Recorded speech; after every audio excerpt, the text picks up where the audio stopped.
పుస్తకం 2 దినవృత్తాంతములు 2వ అధ్యాయం 2వ అధ్యాయము 5వ వచనం 5వ వాక్యము 2 దినవృత్తాంతములు 5వ అధ్యాయము 2వ అధ్యాయము 5వ వాక్యము எங்கள் தேவன் எல்லா தேவர்களை பார்க்கிலும் பெரியவர். తెలుగులో చదవండి. 2 దినవృత్తాంతములు 2 నాளாகமம்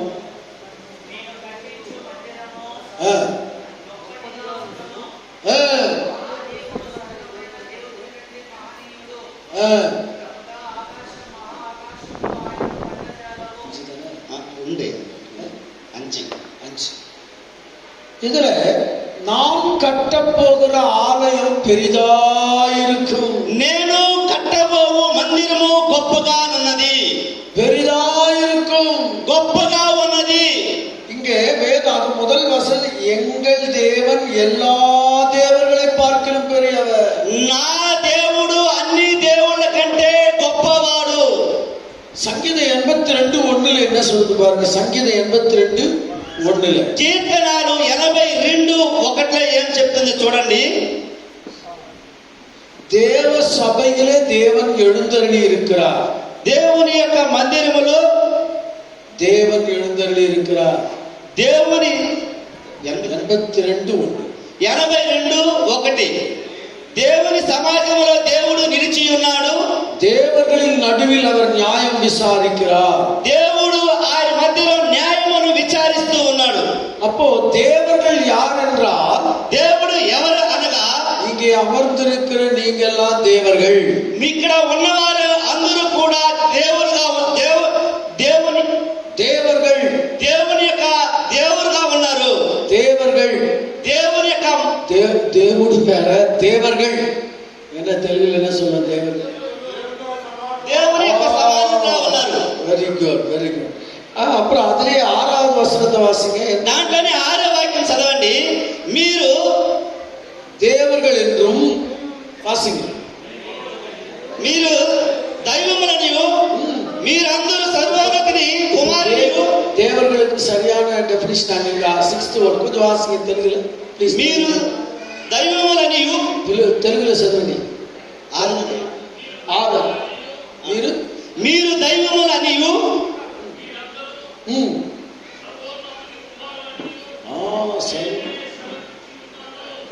கர்த்தருக்கு சொல். தேவர்களா தேவ சபையில தேவனாகி இயேசு எழும்பி இருக்கிறார். நீங்கள்லாம் தேவர்கள். మీరందరూ దైవములనియు మీరందరూ సర్వోన్నతిని కుమారులనియు నేను సెలవిచ్చి ఉన్నాను. అప్పుడు இந்த ஆலயத்துல அவர் பெரியவர். ఈ ఆలయంలో ఆయన గొప్పవాడుగా ఉన్నాడు. இங்க வருகிறவர்கள் வாழ்க்கையில பெரிய பெரிய காரியத்தை செய்யறவர். ఇక్కడ వచ్చేటటువంటి వారి జీవితంలో గొప్ప కార్యములు చేయబోతున్నారు. చిన్న காரியத்தை செய்ய மாட்டார். చిన్న కార్యములు ఆయన చేయడు. நீ நினைக்கிறதை விட பெரிய காரியத்தை செய்வார். నీవు అనుకున్న దానికన్నా కూడా గొప్ప కార్యములు జరిగించే దేవుడు. அன்னாள் தேவாலயத்துல போய் முறையிட்டார். ஆனால் అతను దేవుని మందిరములో మొరపెట్టినది அவள் நினைத்ததை விட பெரிய காரியத்தை ఆయన అనుకున్న దానికన్నా కూడా దేవుడు అనేక గొప్ప కార్యములు జరిగించాడు. கர்மேல் பர்வதத்திலே కర్మేల్ పర్వతము మీద தீர்க்கதரிசி பெரிய காரியத்தை அங்கே செய்தான். ఆ దైవజనుడు పెద్ద కార్యములు చేసినప్పుడు இன்னைக்கு ஆலயத்துக்குள்ள வந்திருக்கிற உங்க வாழ்க்கையில பெரிய காரியம் செய்ய ஆண்டவர் வல்லவரா. ఈ దినము దేవుని మందిరములో వచ్చిన మీ కొరకై దేవుడు గొప్ప కార్యములు చేయబోతున్నాడు. அந்த சாலமோனுக்கு சொன்னாரு, நீ கட்ட போகிற ஆலயம் பெரிதா இருக்கும். ఆ దినము సాలొమోనుతో దేవుడు చెప్తున్నాడు, నువ్వు కట్టబడినటువంటి ఆ మందిరము పెద్ద గొప్పగా ఉండబోతున్నదని చెప్తున్నాడు. அந்த பெரிய ஆலயத்துல பெரியவராகிய கிறிஸ்து விட்டிருப்பார். ఆ యొక్క గొప్ప ఆలయములో గొప్ప దేవుడుగా దేవుడు క్రీస్తుని లేపబోతున్నాడు. பயப்படாத, నీవు భయపడవలసిన అవసరం లేదు. பூமியை நீ சுதந்திரிச்சுக்க வேண்டாம். பூமியை சுதந்திரித்துக் கொள்வாய். దేవుడు నిన్ను భూమిని స్వతంత్రించుకునే విధంగా దేవుడు నిన్ను వాడుకోబోతున్నాడు. ஆலயத்துக்குள்ள வர்றவங்களுக்கு ஆண்டவர் பூமியை சுதந்திரிக்க சொல்வார். ఆలయంలోకి వచ్చేటటువంటి వారిని భూమిని స్వతంత్రించుకునే విధంగా దేవుడు నిన్ను వాడుకోబోతున్నాడు. இங்க வந்திருக்கிற யாரும் சாதாரணமான ஆட்கள் அல்ல. ఇక్కడ వచ్చిన వారు సర్వసాధారణమైన మనుషులైతే కాదు. உங்களுக்கு பெரிய காரியத்தை காரியத்தை செய்வார். మీలో గొప్ప కార్యములు జరిగించబోతున్నాడు. இன்னும் 4 நிமிஷத்துல முடிச்சிடும். ஒண்ணுதான் சொல்லியிருக்கேன், ஒரு கதையை சொல்லணும். ఒక్క కార్యం మాత్రం చెప్పిన ఒక 4 విషయాలు చెప్పవద్దు. ஒரே கதையை சொல்ல போறேன். ఒక కథ చెప్పబోతున్నాను. ஒரு பையன் என்ன பண்ணா, ஜப்பான் நாட்டுல ఒక పిల్లవాడు ఏం చేశాడంటే జపాన్ దేశంలో ஒரு கடைக்கு ஓடனான். ஒரு கடைக்கு போனான். ఆయన ఒక సముద్రం అంచుకి వెళ్తూ ఉన్నాడు. அந்த கடையில போய் అంగట కొట్టు దగ్గరికి వెళ్తూ ఉన్నాడు. கடவுள் விற்கிறாங்களா, கடவுளை கொடுங்க, தெய்வத்தை கொடுங்கன்னு கேட்கிறான் கடையில. ఆ యొక్క కొట్టు దగ్గరికి వెళ్ళి దేవుణ్ణి అమ్ముతున్నారా, దేవుణ్ణి ఇవ్వగలుగుతారా అని అడుగుతూ ఉన్నాడు. அந்த கடைக்காரனே, சின்ன பையா போடா, கடையில போய் கடவுளை எங்கடா வைக்க முடியும், தெய்வத்தை எங்கடா வைக்க முடியும் அப்படின்னு எல்லாம் துரத்தி விட்டாங்க. ఆ యొక్క అంగటి వాడు వండుకొని కొట్టు యజమాని వండుకొని దేవుణ్ణి ఎక్కడా అమ్ముతారు, నువ్వు చిన్న పిల్లవాడు పోరా అని ఆ కొట్టు యజమాని తరిమి వేస్తూ ఉన్నాడు. எல்லா கடையும் ஏறி இறங்கிட்டான். అన్ని కొట్టులను అంగట్లను ఎక్కి దిగేశాడు. எல்லா கடையும் ஏறி இறங்கி அவனால தோல்விதான் தழுவினான். అన్ని దుకాణాలను ఎక్కి ఆ యొక్క దేవుని కొనాలని చూసిన వాడు అక్కడ నుంచి ఎక్కి ఆ దుకాణాలను దిగి వచ్చేస్తూ ఉన్నాడు. 29வது கடை எண்ணுக்கு போனான். அந்த 29வது கடை 29వ దుకాణంలోకి పోయినప్పుడు அந்த 29வது கடையில ஒரு பெரியவர் அமர்ந்திருந்தார். ఆ 29వ నంబర్ దుకాణంలో ఒక పెద్ద ఆయన కూర్చొని ఉన్నాడు. ஐயா, கடவுளை விற்கிற, கடவுள் இருந்தா கொடுங்களேன் கேட்கிறான். అయ్యా దేవుడు ఉంటే ఇస్తారా అని అడుగుతూ ఉన్నాడు. அவன் முகம் விகார தோற்றமாய் இருந்தது. ఆయన ముఖము వికారంతో ఉన్నది. அந்த பெரியவர் அவனை பார்த்த உடனே, வாப்பா என்ன கேட்கிற, உனக்கு என்ன வேணும்னு கேட்டார். ఆ యొక్క పెద్ద ఆయన నువ్వు ఏమడుగుతున్నావు, నువ్వు రాయా, నీకు ఏమైందని అడుగుతూ ఉన్నాడు. அப்ப அவன் அழுதுகிட்டே சொன்னா, கடவுள் போய் கடையில விற்பாங்களப்பா, நீ ஏன் இவ்வளவு அழற சொல்லுன்னு கேட்டார். అయ్యా దేవుని పోయి అంగట్లో అమ్ముతారా, నువ్వు ఏం చెప్తున్నావు, నువ్వు ఇక్కడ దగ్గరికి రా అని విచారిస్తూ ఉన్నాడు పెద్ద ఆయన. கடவுள் கடையில விற்க மாட்டாங்களே, நீ கடவுளை கேட்கிறிய, உன் துக்கம் என்ன? నువ్వు దేవుణ్ణి అడుగుతున్నావే, దేవుని అంగట్లో అమ్మరు కదా, నీ యొక్క దుఃఖం ఏమిటి అని ఆ యొక్క కొట్టు యజమాని అడుగుతూ ఉన్నాడు. அப்ப அவனை, என்ன எதுக்காக கடவுளை நீ கேட்கிற, ఎందుకొరకు నువ్వు దేవుణ్ణి అడుగుతూ ఉన్నావని అడుగుతూ ఉన్నాడు. மளிகை விற்பாங்க கடையில, ఈ యొక్క దుకాణంలో ఆ యొక్క అనేక వస్తువులను మాత్రమే అమ్మగలుగుతారు, వంట సామాగ్రిని మాత్రమే అమ్మగలుగుతారు. வெஜிடபிள்ஸ் மற்ற எல்லாத்தையும் விற்பாங்க, கடவுளை விற்க மாட்டாங்கப்பா. మిగతా అన్ని కూడా ఈ యొక్క దుకాణంలో అమ్మబడుతుంది, కానీ దేవుణ్ణి అమ్మరు అని అంటున్నాడు. உன்னை தேவை என்னன்னு கேட்டார். నీకు కావాల్సింది ఏంటి అని అడుగుతూ ఉన్నాడు. அந்த பையன் சொன்னா, ఆ పిల్లవాడు చెప్పాడు, நான் சிறு பிள்ளையாய் பிறந்த போது, నేను చిన్న పిల్లవాడుగా పుట్టినప్పుడు, நான் குழந்தையாய் பிறந்த போது, నేను చిన్న పిల్లవాడుగా పుట్టినప్పుడు என் தாய் தோப்பு செத்து போயிட்டாங்க. నా తల్లిదండ్రులు నేను పుట్టిన వెంటనే చనిపోయారు. என் மாமா என்ன பண்ணாரு, నా యొక్క మేనమామ ఏం చేశాడంటే, எங்க அம்மா அப்பா இறந்த உடனே எங்க மாமா என்னை எடுத்து வளர்த்தாரு. నా యొక్క తల్లిదండ్రులు చనిపోయిన వెంటనే మా మామ నన్ను తీసి నన్ను ఎత్తుకొని నన్ను పెంచి సాకాడు. இப்ப மாமாவும் சாகர கண்டிஷன்ல மருத்துவமனையில் இருக்கிறார். నా యొక్క మేనమామ కూడా చనిపోయే రీతిలో హాస్పిటల్లో పడుకొని ఉన్నాడు. அந்த மருத்துவர் என்ன சொன்னாரு, ఆ యొక్క డాక్టర్ ఏం చెప్పాడంటే, இந்த கடவுள் தான் உங்க மாமாவை காப்பாத்தணும்னு சொன்னார். ఆ యొక్క దేవుడు మాత్రమే మీ మామని కాపాడవాలని చెప్పాడు. நான் மருத்துவம் காப்பாத்துவோம்னு நினைச்சு மருத்துவமனையில சேர்த்தா, నేను డాక్టర్ కాపాడబోతున్నానని చెప్పి నేను డాక్టర్ దగ్గరికి హాస్పిటల్లో జాయిన్ చేపిస్తే, அந்த கடவுள் தான் காப்பாத்தணும்னு MBBS MD படிச்ச மருத்துவர் சொல்றாரு. ఆ యొక్క డాక్టర్ దేవుడు మాత్రమే కాపాడాలని ఆ MBBS డాక్టర్ చెప్తూ ఉన్నాడు. அதுக்காகத்தான் அந்த கடவுளை வாங்கிட்டு போலான்னு வந்தேன். అందుకొరకే దుకాణానికి వచ్చి ఆ యొక్క దేవుణ్ణి తీసుకెళ్లాలని చెప్పి వచ్చున్నాను అని చెప్పాడు. சின்ன பையனுக்கு தெரியல. చిన్న పిల్లవాడు కదా, తెలియదా. அவர் என்ன பண்ணாரு, கடைக்காரர் பெரியவரு, ఆయన ఆ కొట్టు యజమాని ఏం చేశాడంటే, పెద్ద ఆయన ஒரு பாட்டில எடுத்து, எவ்வளப்பா காசு வச்சிட்டு இருக்கிற, கடவுளை நான் உனக்கு தரேன், నువ్వు ఎంత డబ్బులు పెట్టుకున్నా నేను దేవుడు నీకు ఇస్తానని అడుగుతూ ఉన్నాడు. ஒரு பாட்டில் எடுத்து ఒక బాటల్ తీసుకొని அதுல ஏதோ ஒரு தண்ணியோ இல்ல எண்ணெயோ நிரப்பி, దాంట్లో ఏదో ఒక వస్తువుని ఉంచి, இதுதான் கடவுளும் உங்க மாமா கிட்ட இருந்த கொடுன்னு, ఇదిదా దేవుడు ఎత్తుకొని వెళ్ళి నీ మామ దగ్గర హాస్పిటల్ పడుకొని నీ మామ దగ్గర తీసుకొని వెళ్ళి ఇవ్వు అని చెప్పి, அந்த ₹1 அந்த பையன் என்ன பண்ணா, கடையில இருக்கிற அந்த பாட்டிலை வாங்கிட்டு நேரா மாமா கிட்ட ஓடுறான். తన దగ్గర ఉన్న రూపాయితో ఆ బాటల్ని కొట్టి యజమాని దగ్గర తీసుకొని తన మామ దగ్గరికి పరిగెత్తుకుంటూ హాస్పిటల్కి వెళ్తూ ఉన్నాడు.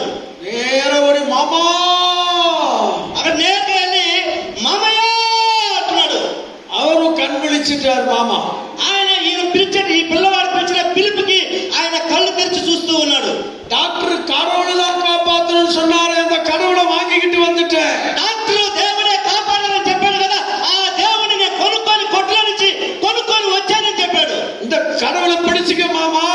ఇదిగో ఈ దేవుడిని పట్టుకో మామయ్య. அவரும் பிடிச்சுக்கிட்டாரு. ఆయన పట్టుకున్నాడు. கொஞ்ச நேரம் கழிச்சது, కాసేపు తాగిన తర్వాత வெளிநாட்டில இருந்து மருத்துவ குழு வந்தது.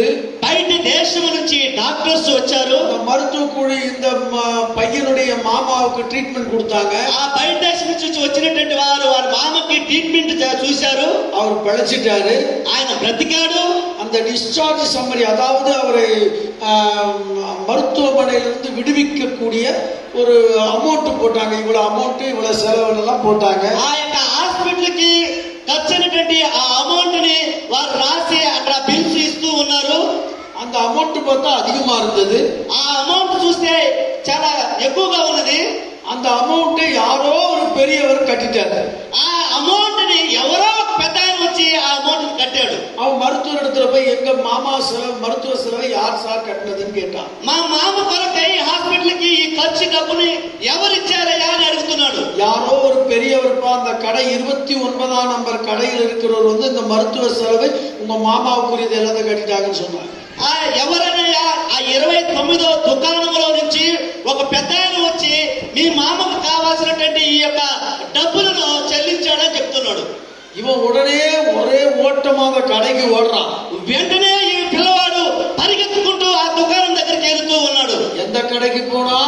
ఏ అంగడి దగ్గరికి వెళ్ళాడు? கடவுளை பாட்டில்ல வாங்கி வந்தானே அந்த கடைக்கு ஓடுறான். దేవుణ్ణి అంగట్లో నుంచి తీసుకొచ్చాడే బాటలకి ఆ దుకాణానికి పరిగిస్తూ ఉన్నాడు. அந்த கடையில பார்த்தா பெரியவர் இல்ல. ఆ యొక్క దుకాణంలోకి వెళ్ళి చూస్తే ఆ పెద్ద ఆయన లేడు. யாரோ வேறொரு அமர்ந்திருக்கிறார். వేరే ఒక వ్యక్తి ఉన్నాడు ఆ యొక్క దుకాణంలో. ஐயா, అయ్యా, நான் கொஞ்ச நாளைக்கு முன்னாடி வந்து கடவுளை இந்த கடையில வாங்கிட்டு போனேன். నేను కొద్ది దినాలకు ముందుగా వచ్చి నేను ఇక్కడ దేవుణ్ణి తీసుకుని వెళ్ళాను.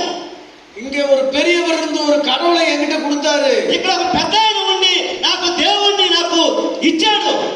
எங்க மாமா மருத்துவ செலவை எல்லாம் அவரே பொறுப்படுத்திக்கிட்டாரா. మా యొక్క మామగారికి ఖర్చైనటువంటి ఆ హాస్పిటల్ ఖర్చంతా ఆయన భరించాడు. அவரே மருத்துவர்களை வெளிநாட்டிலிருந்து வர வைத்து மருத்துவம் பார்த்தாரா.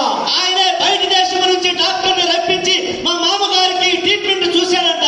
அந்த பெரியவரை காண நன்றி சொல்லிவிட்டு போலான்னு வந்தேன். ఆ పెద్ద ఆయన చూసి నేను కృతజ్ఞతలు చెప్పాలని నేను ఈ దుకాణం దగ్గరికి వచ్చానని చెప్తూ ఉన్నాడు. அந்த கடைக்காரர் சொன்னார், ఆ యొక్క దుకాణంలో ఉన్నటువంటి వ్యక్తి చెప్తూ ఉన్నాడు, இந்த கடை ஆரம்பித்து 40 வருடங்களுக்கு மேலாகிறது. ఈ యొక్క దుకాణం పెట్టి 40 సంవత్సరాలు అవుతూ ఉన్నది. நான் தான் ஓனர். నేనే ఓనర్ని. யாரும் பெரியவங்க இல்ல. ఈ దీంట్లో ఎవరు పెద్దవాళ్ళు ఎవరు లేరు. சொல்ற ஆட்கள் யாருமே இல்ல. చెప్పేటటువంటి వ్యక్తి ఈ దుకాణంలో ఎవరు లేరు. இந்த 29ஆம் கடை நம்பர் இதுதான். నువ్వు చెప్తున్నటువంటి 29వ నంబర్ దుకాణం ఇదే. இந்த கடையில நான் தான் ஓனர், வேற யாரும் கிடையாது. ఈ దుకాణములకు నేను మాత్రమే ఓనర్, వేరే ఎవరు లేరు అంటున్నాడు. இயேசு பெரியவர். యేసు గొప్పవాడు.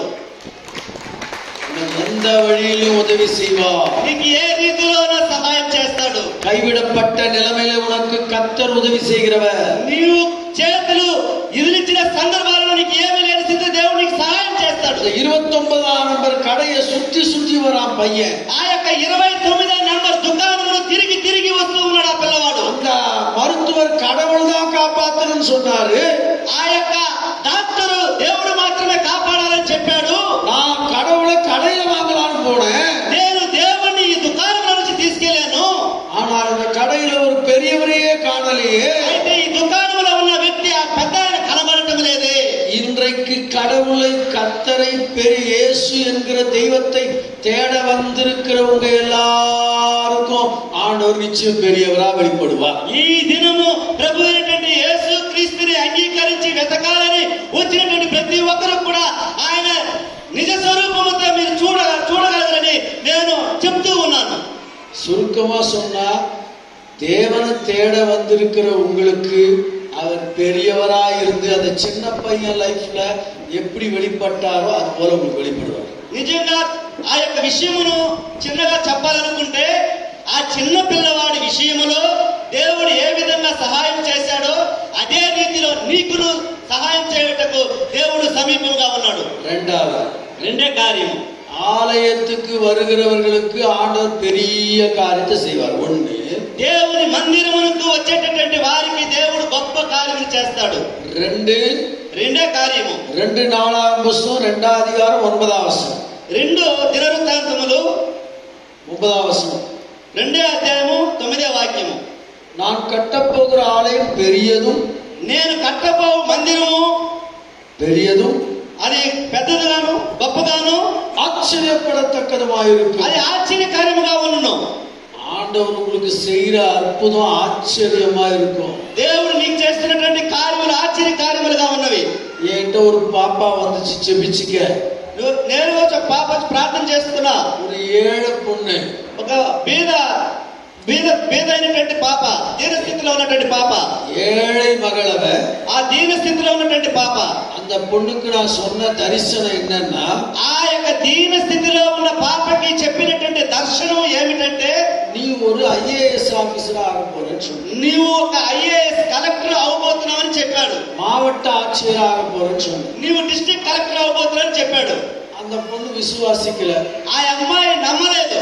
நான் இடையில ஒரு 2 வாரங்களுக்கு முன்பதாக சென்னைக்கு போனப்ப, ఆ పాస్టర్ గారు 2 వారాలకు ముందు చెన్నై పట్టణమునికి వెళ్తూ ఉండగా, நான் சாதாரணமா வாகனத்தை விட்டு கீழே இறங்கி போயிட்டு இருக்கிறேன். సర్వసాధారణంగా పాస్టర్ గారు ఆ యొక్క మార్గం కూడా పోతూ ఉన్నప్పుడు, காரை விட்டு இறங்கி போயிட்டு இருக்கும்போது, కారు వదిలి దిగి ఆ మార్గం కూడా పోతూ ఉన్నప్పుడు, என் கையை பிடிக்கிற ஒரு பொண்ணு, ఆ పాప వచ్చి, ఒక వ్యక్తి వచ్చి పాస్టర్ గారి చేతిని పట్టుకుంటుంది. పాప ஓடி வந்து என் கையை பிடிச்சது. పాస్టర్ గారి చేతిలో వచ్చి పరిగెత్తుకుని వచ్చి పట్టుకుంటూ ఉంది. நான் நின்ன, పాస్టర్ గారు నిలబడ్డాడు. எனக்கு தெரியல. పాస్టర్ గారు మర్చిపోయారు. என்ன தெரியுதான்னு கேட்டுச்சு. ఆ పాప వచ్చి నేను నీకు తెలుసా అని అడుగుతుంది. உங்ககிட்ட ஜெபத்துக்கு வந்தப்ப எனக்கு ஒரு தரிசனம் சொன்னீங்களே, నేను నీ యొక్క మందిరంలోకి వచ్చి నాకు ప్రార్థన చేసినప్పుడు మీరు ఒక దర్శనం చెప్పారే, நான் ஐஏஎஸ் பாஸ் பண்ணிட்டேன், నేను ఐఏఎస్ పాస్ అయ్యాను. கலகலகலன்னு அழுதுச்சு.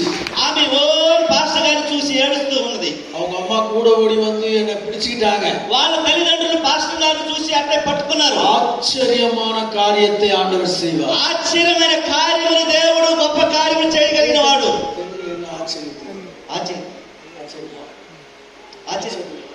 ஆச்சரியமான காரியத்தை செய்கிறவர், ఆశ్చర్యమైన కార్యములు చేయగలిగిన దేవుడు. இவர் இங்கதான் இடம் வாங்கினாரு. పాస్టర్ గారు ఇక్కడే స్థలం తీశారు.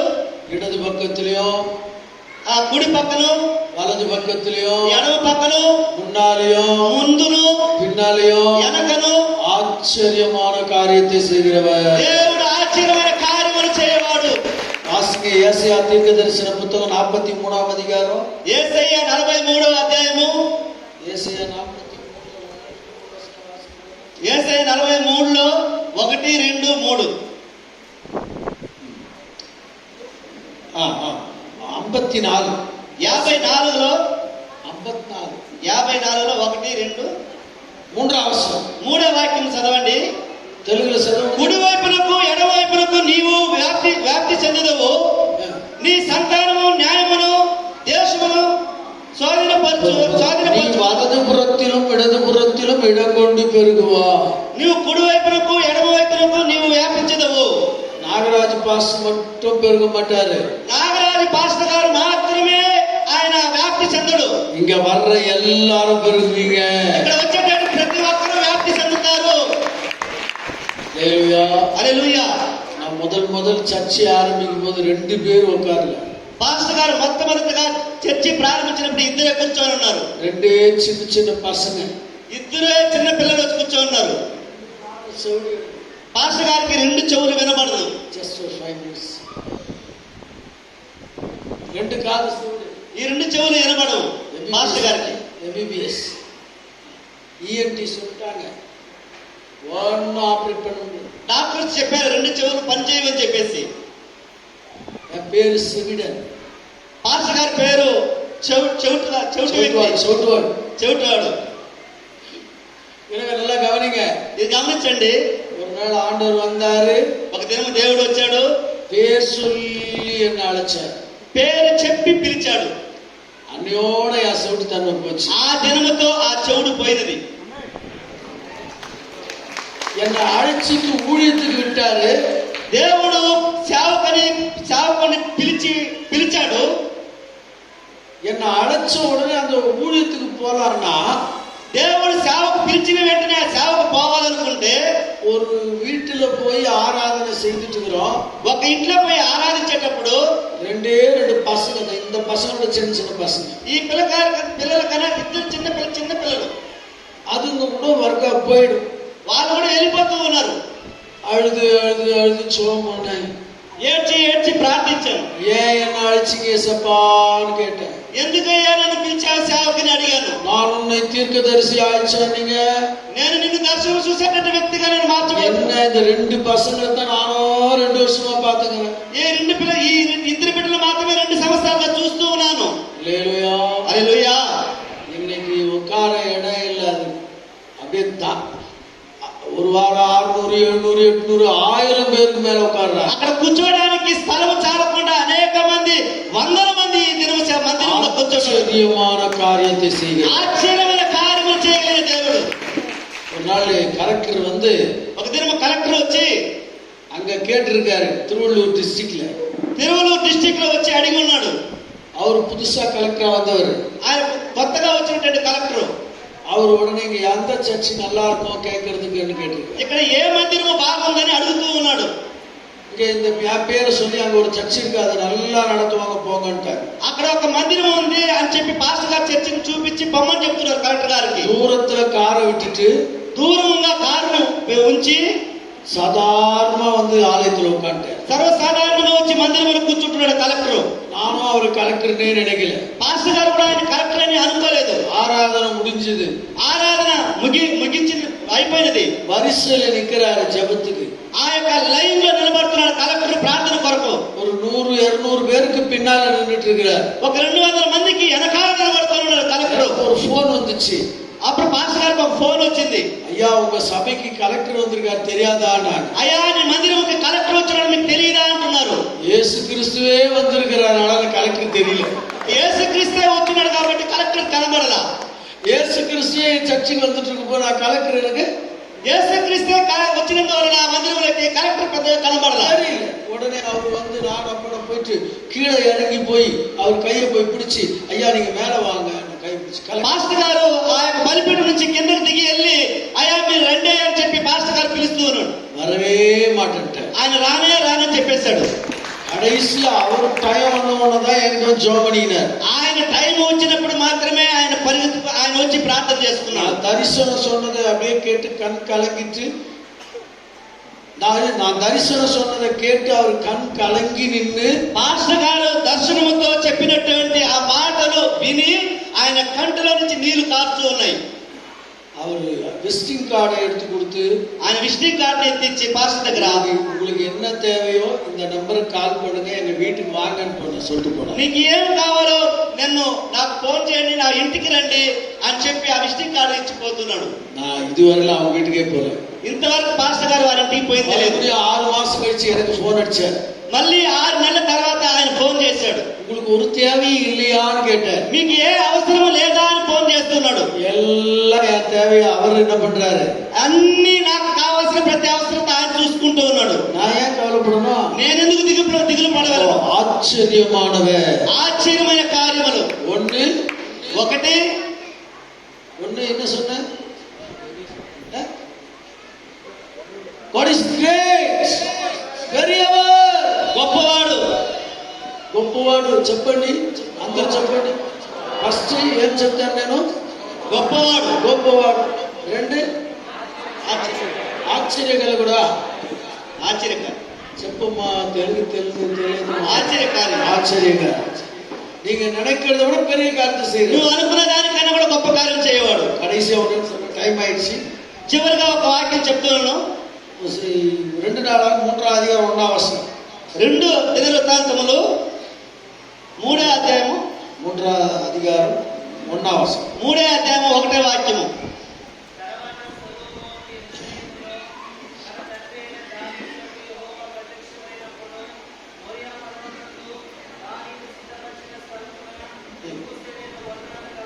கவனிங்க, ఇక్కడ గమనించండి. இந்த ஆதியாகமம் అడిచి ఆది కాండము 22లో దేవుడు అబ్రహామును పిలిచినప్పుడు அவனை நீ உன் பிள்ளையை எடுத்துக்கொண்டு போய் மோரியா மலை மேல பலி செலுத்துன. నీ యొక్క కుమారుని తీసుకొని వెళ్ళి మోరియా పర్వతం మీద బలి ఇవ్వమని చెప్పినాడు. அவனும் கட்டையை அடிக்கிட்டான். వాడు కట్టెలు పేర్చాడు. அதுக்கு மேல ஆபிரகாம் பிள்ளையை படுக்க வச்சான். ఆ తర్వాత అబ్రహాము కుమారుని ఆ కట్టెల మీద పరండు పెట్టాడు. బలిపీఠం మేల పిల్ల. ఆ బలిపీఠం మీద ఆ యొక్క కట్టెల పైన తన కుమారుని పడుకోబెట్టాడు. కత్తిని తీశాడు. పిల్లయ్య బలి సెలుత పోరాం. ఆ కుమారుని బలి ఇవ్వబోతున్నాడు. బలిపీఠத்துக்கு மேல పిల్ల, ఆబ్రహాం కైల కత్తి. ఆ యొక్క బలిపీఠం మీద ఆ యొక్క కట్టెల పైన ఆ యొక్క అబ్రహాము కుమారుడు ఉన్నాడు. పైన అబ్రహాము చేతిలో కత్తి ఉన్నది. கைய ஓங்குறான் பிள்ளையாண்டான் மேல போடுறதுக்கு. ఆ యొక్క చేతిని ఎత్తి ఆ యొక్క బలి ఇవ్వబోతున్నాడు. కుమారుడు மேல இருந்து ஒரு சத்தம் கேக்குது. పై నుంచి ఒక శబ్దం వినబడుతూ ఉన్నది. ஆபிரகாமே, అబ్రహామా, ஆபிரகாமே, అబ్రహామా, பிள்ளையாண்டான் மேல் உன் கையை போடாதே. ఆ కుమారుని మీద చెయ్యి వేయకు. அங்க பாரு, అక్కడ చూడు, புதரில் ஒரு ஆட்டுக்குட்டி சிக்கிக்கிட்டு இருக்குது பாரு. ఆ ముళ్ళ పొదలో ఒక గొర్రె పిల్ల ఉన్నది. இதுதான் ஆலயம். ఇదే మందిరము. கத்தி என்கிற உபதேசம் வானத்திலிருந்து புறப்படும். కత్తి అనబడినటువంటి ఆ యొక్క ఉపదేశము ఆకాశం నుంచి వచ్చును. இங்கே ஈசாக்காகி நீங்களும் நானும், ఇక్కడ ఈసా కనబడిన నీవును నేనును சபை என்கிற பலிபீடத்துல படுத்திருக்கணும், அமர்ந்திருக்கணும், காத்திருக்கணும். దేవుని మందిరములో మనము కాచుకొని ఉండవలను, నిలబడి ఉండవలను. நீங்களும் நானும் ஆலயத்துல காத்திருந்தா வானத்திலிருந்து சத்தம் வரும். నీవును నేనును మందిరములో నిలబడినప్పుడు ఆకాశము నుంచి శబ్దం వచ్చును. ஆட்டுக்குட்டியான கிறிஸ்து வெளிப்படுவார். అక్కడ గొర్రె పిల్ల అయినటువంటి క్రీస్తు నీకు బయలుపడును. கீழே படுத்திருந்த ஈசாக்கு பாக்குறா, కింద పడుకోనటువంటి ఈసాకు చూస్తూ ఉన్నాడు. மேல வானத்திலிருந்து ஒரு சத்தம், పైన ఆకాశం నుంచి ఒక శబ్దము, மேல கத்தி நிக்குது. అట్లా ఆ యొక్క కత్తి నిలబడుతూ ఉన్నది. ஆபிரகாம் கை எடுத்துட்டான்.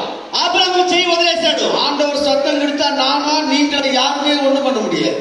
దేవుడు శబ్దమును విన్నప్పుడు నీవును నేనును ఎవరు ఏం చేయలేరు. அந்தரத்துல கத்தி இருக்குது. ఆ యొక్క మధ్యలో కత్తి నిలబడుతూ ఉన్నది. இந்த வேத வசனம் என்பது கத்தியை குறிக்கிறது.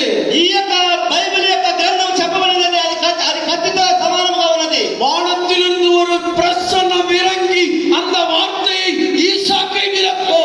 ఆ యొక్క ఆకాశం నుంచి దిగి వస్తున్నటువంటి కత్తి ఈసాకులో దిగబడుతున్నది. வானத்தில் இருந்த வல்லமை இந்த பட்டயமாகிய வசனம் உன்னையும் ఆకాశం నుంచి దిగబడుతున్నటువంటి ఈ యొక్క దేవుని యొక్క కత్తి అది యొక్క దేవుని యొక్క కత్తిగా నిలబడి ఈసాకు ఉన్నట్టుగా నీకును ఉండబడుతున్నది. உங்களையும் என்னையும் அந்த பட்டயமாகிய வார்த்தை நிரப்பு. నిన్నును నన్నును ఇది దేవుని యొక్క కత్తిగాను నిన్ను నన్ను సమర్థించి నడిపించబడునుగా. வானத்தில் இருந்த சத்தம், ఆకాశం నుండి శబ్దము ஈசாக்காகிய தேவனுடைய பிள்ளைகளுக்கு, ఈసాకు యొక్క దేవుని యొక్క బిడ్డగా அந்த வார்த்தை இந்த இருபுறமும் கருக்குள்ள பட்டயமாகிய தேவனுடைய வசனம் நம்மை ஆற்றும் தேற்றும் வல்லமையாய் நிரப்பும். అది రెండంచులుగా పదులుగలటువంటి కత్తిగా నిన్ను అది ఆదరించి ఓదార్చున్నది. மூணு காரியம் சொன்னேன். 3 కార్యములు చెప్పాడు. ஒண்ணு, 1 கும்பாடு. 2 ஆச்சரியவாடு. 3 வானத்தில் இருந்து ஒரு சத்தம், ఆకాశం నుంచి వచ్చే శబ్దము. ஆலயத்துக்கு வர்றவங்களுக்கு ஆலயம் திறக்கப்பட்டிருக்கிறது இந்த 3 காரியம்தான். దేవుని యొక్క ఆలయానికి వచ్చినటువంటి వారికి చెప్పబడుతున్నది ఈ యొక్క 3 విషయములు మాత్రమే. ஒரு பெரிய மண்டபம் கட்டல, ఇక్కడ పెద్ద యొక్క ஒரு பெரிய மண்டபம் கட்டல, கல்யாண மண்டபம். ఇక్కడ పెద్ద యొక్క పెళ్లి మండపము కట్టలేదు. ஒரு பெரிய சினிமா தியேட்டர் கட்டல, ఇక్కడ పెద్ద సినిమా థియేటర్ కట్టలేదు. ஆலயத்தை கட்டியிருக்காரு. దేవుని యొక్క మందిరం కట్టబడి ఉన్నది. எல்லாம் எழுந்துக்கோமா, అందరూ లేచి నిలబడదామా, எல்லாம் எழுந்துக்கலாமா. అందరూ లేచి నిలబడదామా. இந்த ஒரு காரியத்தை ఇది యొక్క కార్యమును நாகராஜ் గారు ஐயா செய்திருக்கிறதுனால, నాగరాజు పాస్టర్ గారు ఈ కార్యము చేసినందువలన கையை தட்டி கொஞ்சம் ஜம்ப் பண்ணலாமா, ஒரு பெரிய சந்தோஷம். చేతి తట్టి గంతులు వేద్దామా, అందరూ గంతులు వేద్దాం, చేతి తట్టి గంతులు వేద్దాం, ఎగురుతూ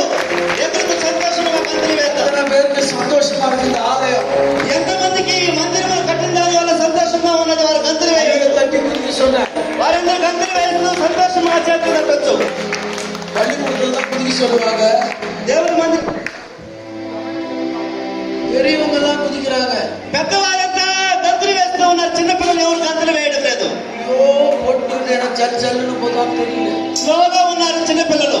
ரெடி 3 முறை அல்லேலூயா சொல்லி குதிச்சு அவர் வாக்கு சொல்லி அழகா கட்டிங்க. అదే మూడు సార్లు హల్లెలూయా అని చెప్పి దేవుని మందిరంలో దేవుని ప్రతిష్ఠిస్తాం.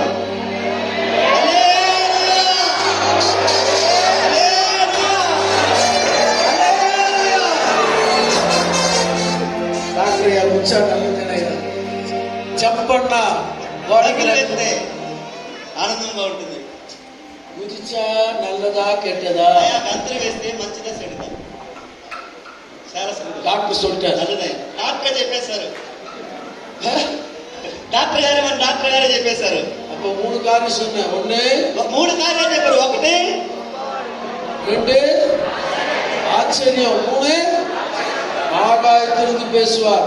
எல்லாம் கை தட்டி குதிக்கலாமா? అందరూ చేతులు తట్టి గంతులు వెళ్దామా?